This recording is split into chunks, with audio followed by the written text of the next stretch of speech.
CCS ACP Umamaheswararao ఇంట్లో ACB అధికారులు సోదాలు చేపట్టారు. అశోక్ నగర్ లో ఆయన ఇంట్లో సోదాలు కొనసాగుతున్నాయి. ఆయన ఇంటితో పాటు ఆయన స్నేహితులు బంధువుల ఇళ్లలో ఏకకాలంలో సోదాలు కొనసాగుతున్నాయి. నగరంలో 6 చోట్ల తనిఖీలు నిర్వహిస్తున్నారు. ఇక ఆదాయానికి మించి ఆస్తులు కలిగి ఉన్నారన్న అభియోగాలపై ఏసీబీ అధికారులు దాడులు జరుపుతున్నారు. సాహితీ ఇన్ఫ్రా కేసుల విచారణ అధికారిగా ఉమామహేశ్వరరావు ఉన్నారు.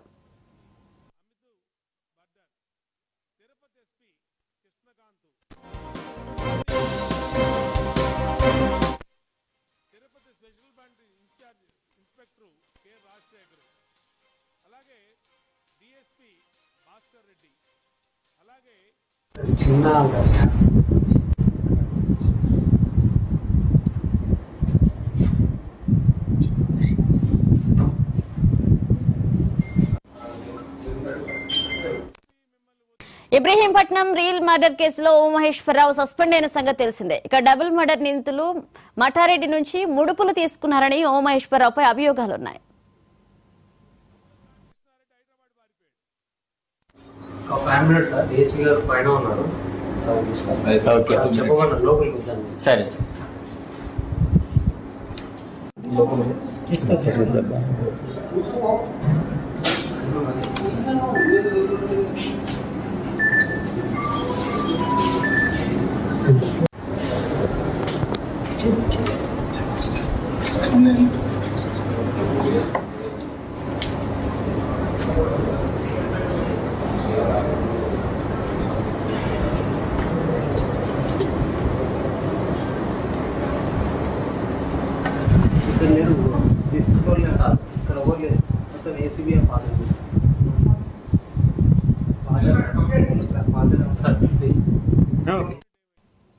సిసిఎస్ ఏసీపీ ఉమామహేశ్వరరావు ఇంట్లో ఏసీబీ అధికారులు సోదాలు చేపట్టారు. అశోక్ నగర్ లో ఆయన ఇంట్లో సోదాలు కొనసాగుతున్నాయి. ఆయన ఇంటితో పాటు ఆయన స్నేహితులు బంధువుల ఇళ్లలో ఏకకాలంలో సోదాలు కొనసాగుతున్నాయి. నగరంలో 6 చోట్ల తనిఖీలు నిర్వహిస్తున్నారు. ఆదాయానికి మించి ఆస్తులు కలిగి ఉన్నారన్న అభియోగాలపై ఏసీబీ అధికారులు దాడులు జరుపుతున్నారు. సాహితీ ఇన్ఫ్రా కేసుల విచారణ అధికారిగా ఉమామహేశ్వరరావు ఉన్నారు.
ఇబ్రహీంపట్నం రీల్ మర్డర్ కేసులో ఉమామహేశ్వరరావు సస్పెండ్ అయిన సంగతి తెలిసిందే. ఇక డబుల్ మర్డర్ నిందితుడు మఠారెడ్డి నుంచి ముడుపులు తీసుకున్నాడని ఉమామహేశ్వరరావుపై అభియోగాలున్నాయి.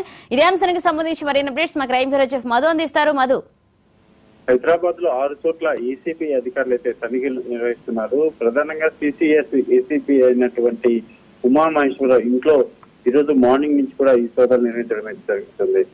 ఆదాయానికి మించినటువంటి ఆస్తులు కలిగి ఉన్నారనేటటువంటి అలిగేషన్ తో ఉమామహేశ్వరరావు మీద ఈ సోదాలు అయితే నిర్వహిస్తున్నారు. ప్రధానంగా సాహితీ ఇన్ఫ్రా కేసులు విచారణ అధికారిగా ఉన్నటువంటి ఉమామహేశ్వరరావు కొంత కీలక చేతివాట ప్రదర్శించినట్టుగా అయితే ఏసీబీ భావిస్తుంది. ఇందులో భాగంగా ఆయన మీద వచ్చినటువంటి కంప్లైంట్స్ ఏవైతే ఉన్నాయో ఆ కంప్లైంట్స్ ఆధారంగా ప్రస్తుతం సోదాలు నిర్వహిస్తున్నారు. అశోక్ నగర్ లో ఉంటున్నటువంటి ఉమామహేశ్వరరావు ఇంట్లోతో పాటు ఆయన బంధువులు స్నేహితుల ఇళ్లలో కూడా అట్ ఏ టైం ఈ సోదాలు అయితే నిర్వహిస్తున్నారు. ఈరోజు మార్నింగ్ నుంచి కూడా ఒకేసారి 6 చోట్ల సోదాలు నిర్వహిస్తున్నటువంటి ఏసీబీ అధికారులు కొంత కీలకమైనటువంటి ఇన్ఫర్మేషన్ రాబట్టినట్టుగా తెలుస్తుంది. సాహితీ ఇన్ఫ్రా ఏదైతుందో సాహితీ ఇన్ఫ్రా కేసులో చాలా కీలకంగా వ్యవహరించారు ఉమామహేశ్వరరావు. ఎందుకంటే విచారణ అధికారిగా ఉన్నటువంటి ఉమామహేశ్వరరావు ఆయన సాహితీ ఇన్ఫ్రా విషయంలోనే కాస్త వెనకేసుకున్నట్లు కొంత ఆదాయాన్ని వెనకేసుకున్నట్టుగా అయితే సమాచారము. ఈ నేపథ్యంలోనే ఇబ్రహీంపట్నం రియల్టర్ మర్డర్ కేసులో సస్పెండ్ అయినటువంటి ఉమామహేశ్వరరావు ఆ తర్వాత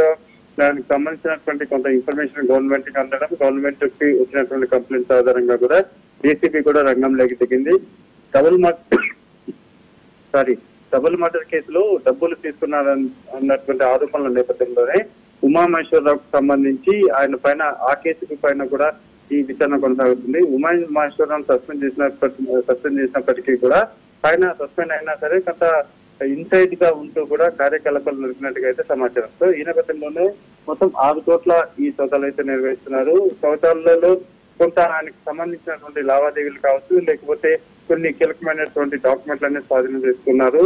అయితే ఆయన ముందస్తుగా అంటే ఒక ఏసీపీగా పనిచేశారు కాబట్టి ఆయనకు డెఫినెట్ గా తన మీద ఏదైనా దాడులు జరగవచ్చు, ఇప్పుడు ఏదైనా సస్పెండ్ కూడా జరిగారు కాబట్టి తన మీద నిఘా ఉంది అనే సమాచారంతోనే కాస్త ముందస్తు జాగ్రత్తలు పడినట్టుగా అయితే సమాచారం. ఏది ఎంత పడినా సరే మొత్తానికి అయితే మాత్రం కొంత ఈ దాడులు మాత్రం పోలీస్ శాఖలో చర్చనీయాంశంగా మారింది. ఉమామహేశ్వరరావు మీద ఉన్నటువంటి అలిగేషన్స్, ఆయన మోర్ ఓవర్ ఈయన డబుల్ మర్డర్ కేసులో కూడా డబ్బులు తీసుకున్నారు అనేటటువంటి ఆరోపణలు, సాహితీ ఇన్ఫాక్ట్ కేసులో కూడా ఈయన వ్యవహరించినటువంటి తీరు, అదేవిధంగా కొంత కీలకమైనటువంటి కొన్ని ఇబ్రహీంపట్నంలో జరిగినటువంటి రియల్ మర్డర్ కేసు ఏదైతుందో ఆ మర్డర్ కేసులో వ్యవహరించినటువంటి తీరు, ఆ తర్వాత సస్పెండ్ అయినటువంటి విధానం, వీటన్నిటి మీద కూడా పోలీస్ శాఖలో చాలా పెద్ద జరుగుతుంది. ఏదేమైనప్పటికీ ఇప్పటికి 6 చోట్ల ఏకకాలంలో ఉమామహేశ్వరరావుకు సంబంధించినటువంటి బంధువులు, ఆయన స్నేహితుల ఇళ్లలో, ఆయన ఇంట్లో కూడా ఈ సోదాలు అయితే కొనసాగుతున్నాయి. Right, thank you Madhu.